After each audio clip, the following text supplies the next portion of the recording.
Good morning students. आज हम history का chapter 10 Kings, traders and pilgrims के बारे में पढ़ेंगे।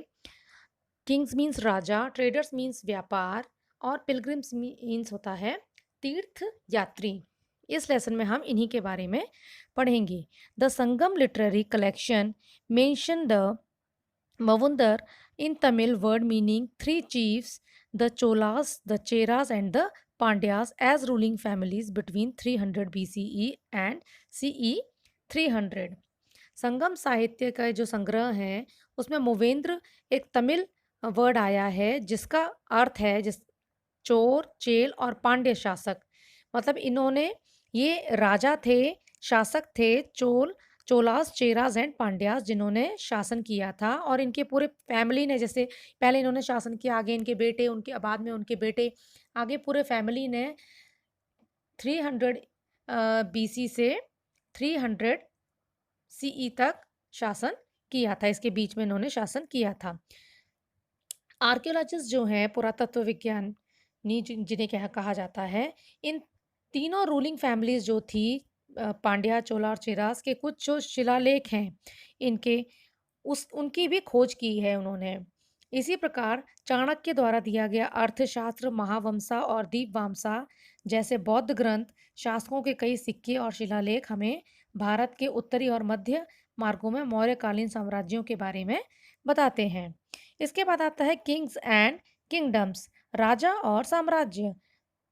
The Mauryan rule it lasted from about 320 BCE to 181 BCE। Maurya शासन लगभग 321 ईसा पूर्व से 181 या 181 ईसा पूर्व तक चला था।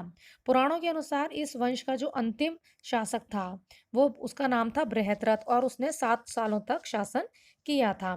उसका एक सेनापति था पुष्यमित्र शुंग के नाम का, जिसके द्वारा उसकी हत्या कर दी गई थी। उसके उसके द्वारा वो मारा गया था क्योंकि वो बहुत ज़्यादा कमज़ोर था। जो बृहद्रथ राजा था वो कमज़ोर था। अंतिम मौर्य शासक जो था, लास्ट मौर्य शासक के समय में साम्राज्य जो है इनका किंगडम जो है पाटलिपुत्र और उत्तर पश्चिम में कुछ क्षेत्रों के आसपास जो है तक कम हो गया था। मतलब इनका जो शासन था वो कई एरियाज में कम होता चला गया। इसलिए जो इंडिया था, भारत था, फिर से छोटे छोटे अलग अलग राज्यों में डिवाइड होता चला गया। नॉर्थ इंडिया, उत्तर भारत, पुष्यमित्र शुंग। पुष्यमित्र शुंग नाम का राजा जो था उसका साम्राज्य उत्तर पश्चिमी भागों से लेकर पूर्व में अयोध्या तक था और साउथ साइड में नर्मदा नदी तक फैला हुआ था। इसकी जो डेथ है वो 150 बीसीई में हुई थी। इसके बाद आता है शाक या शक। शाका, क्षत्रप या क्षत्रप इस राजवंश के दो परिवार थे। शाक वंश के दो परिवार थे, शाक क्षत्रप और या क्षत्रप। जो पहला राजवंश था उन्होंने 778 सीई तक राज किया था और दूसरे ने 124 सीई तक राज किया था। इसके बाद कुषाण आए। इसके बाद कुषाण रूलर आया।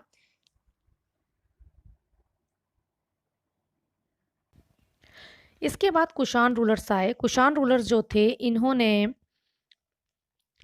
200 बीसीई से सीई 300 के बीच में नॉर्थ वेस्ट पार्ट में जो है वो शासन किया। कुषाण वंश का एक राजा था जिसका नाम था कनिष्क और ये बहुत ज़्यादा पावरफुल राजा था। इसने कम से कम 100 सीई के आसपास शासन किया और जो कनिष्क था ये बौद्ध धर्म का प्रसार के लिए इसको भी रिस्पॉन्सिबल माना जाता है कि इसने इंडिया में, भारत में बौद्ध धर्म का प्रसार किया था। सेंट्रल इंडिया, मध्य भारत, सातवाहना। सातवाहन क्या था? सातवाहन एक वंश था जिन्होंने 50 ईसा पूर्व से 220 ईसा पूर्व के बीच में शासन किया था। गौतमी पुत्र श्री सतकर्णी इस टीएस राजवंश के सबसे इम्पॉर्टेंट रूलर था। उनकी जो माँ थी गौतमी बालाश्री, उनके द्वारा एक रचित शिलालेख है, उसमें उनका और अन्य जो दूसरे डायनेस्टीज थे इस वंश के, उनके बारे में वर्णन दिया गया है। इस राजवंश के राजाओं ने कला और वास्तुकला अ, में बहुत ज़्यादा इम्पोर्टेंट इनका रोल था और जो प्रेज़ेंट में अभी आंध्र प्रदेश में अमरावती जो जगह है, वहाँ पर एक स्तूप बना हुआ है, उसका निर्माण भी ये सातवाहन के राजाओं ने करवाया था। अब आता है दक्षिण भारत। दक्षिण भारत में पहले जो राजा थे इनमें मेन थे चोलास, चेरास और पांड्यास। तो चोलास कौन थे? चोला जो थे इनके बाद में सातवाहन के बाद चोलास का जो वंश था वो सत्ता में आया और इनका जो एग्रीकल्चर में इन्होंने बहुत ज़्यादा इफ़ेक्ट दिखाया। इन्होंने इरिगेशन के लिए बहुत कुछ किया, कैनल्स बनवाए, वेल्स खोदे, लोगों को बहुत ज़्यादा इन्होंने इस चीज़ के लिए सपोर्ट किया कि लोगों को इस पानी की प्रॉब्लम ना हो और वो खेती कर सकें। और इन्होंने ही सबसे पहले बहुत ज़्यादा जो एग्रीकल्चर है, राइस की जो खेती होती है, वो सबसे ज़्यादा बड़े पैमाने पर इन्होंने ही स्टार्ट की थी। इसके बाद आए चेरास। चेरास जो हैं वो आधुनिक केरल जो है मॉडर्न केरल के आस-पास केंद्रित थे, वहाँ पर ये सेंटर्ड थे, जिन्हें कि केरला पुत्र के नाम से भी जाना जाता है। इन्होंने ये किसका ज़्यादातर व्यापार करते थे? मसालों का, स्पाइसेस का, हाथी दाँत का, लकड़ी का, ज्वेलरी का, जवाहरात का न म इम्पोर्ट एक्सपोर्ट ये करते थे। उसके बाद आए पांड्यास। पांड्यास का जो राज्य है वो 600 600 ईसा पूर्व में उनके राज्य की स्थापना हुई थी और ये ज़्यादातर जो ट्रेडर है जहाँ ट्रेड जो है किसके साथ करते थे व्यापार रोम, मिस्र, चाइना जैसे देशों के साथ में ये व्यापार करते थे।